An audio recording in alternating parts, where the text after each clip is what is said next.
Hello again.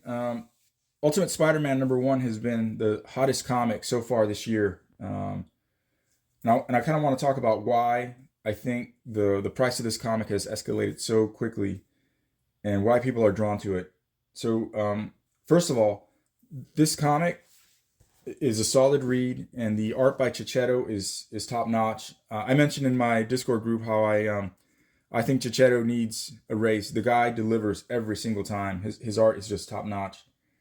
Um, but the quality of the story is indeed that good, and word of mouth spread like wildfire for this book. And by some accounts, people who have never read Spider-Man or have been a fan of comic books have gone to comic shops to seek out this comic.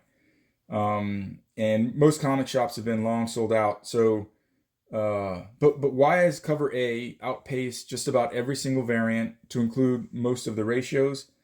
Um, well, I won't get into why I think this book was under ordered or not because I just don't have that information. But I'd like to give a couple solid points. Now, first of all, we have to unpack what's inside of the book. This is a Scotty Young edition. Obviously, I had to get a copy.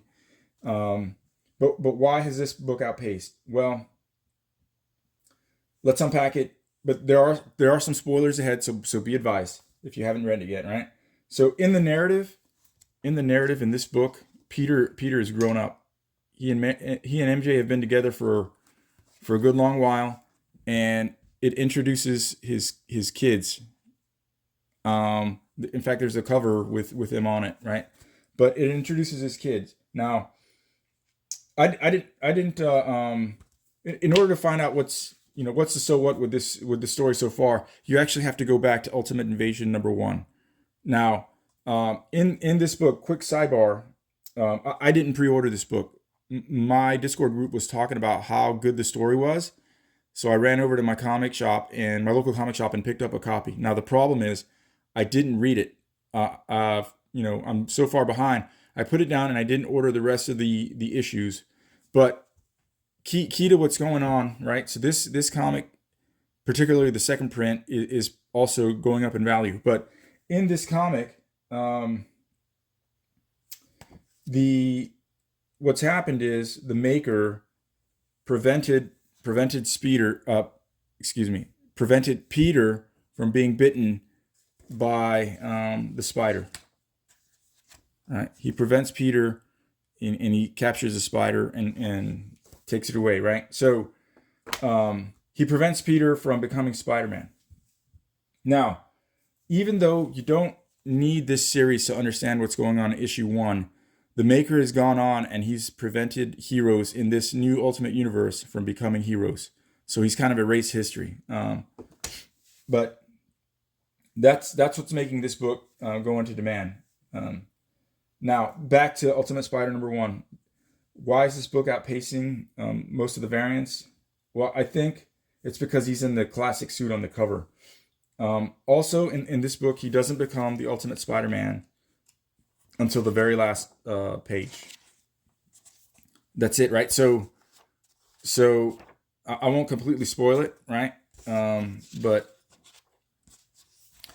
Peter is given the spider in the tube that you see at the end of Ultimate Invasion #1, and he lets the spider bite him down on the lower right hand corner, and on the last page, there he is. So we assume that's in the classic suit. That's kind of why this is tied to it, I believe. Okay, now why are people after this book? Well, the real reason the average person, I think, and most current Spider-Man fans are after this book is because the main title, Amazing Spider-Man, has been terrible for about the last 30 years. Just a terrible, terrible book. And so a couple of reasons, right? Or examples about how terrible this title has been. At one point, Marvel let Straczynski retcon Gwen Stacy's story to where she was raped by Norman Osborn, had twins out of wedlock, and they grow up and come after Peter in later years. Even as currently, right? MJ is no longer with Peter. She left him for some other dude, lives with him and his 2 kids. and she spends her extra time running around as the new Jackpot. This is stuff no one ever asked for. And when it comes to Spider-Man, the diehards, or even the average reader, I would say, their position is that you don't mess with the legacy, or you don't sully the legacy of Gwen Stacy. You don't mess with MJ, or MJ and Peter's relationship, and you don't mess with Aunt May. And Marvel has done all these things.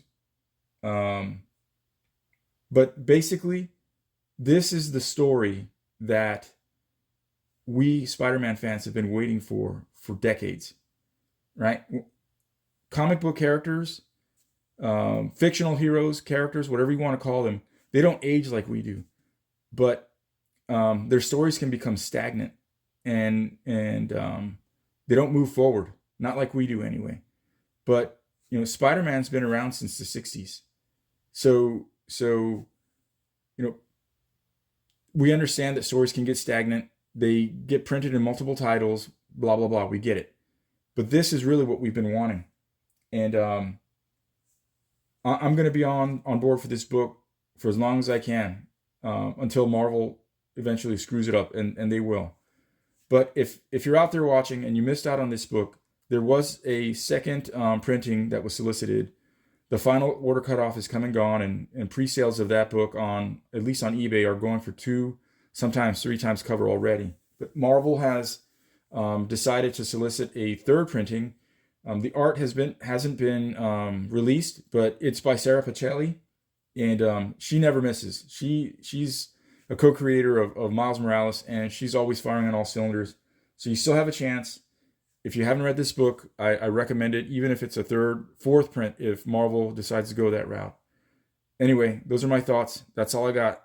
Thanks for watching. Later.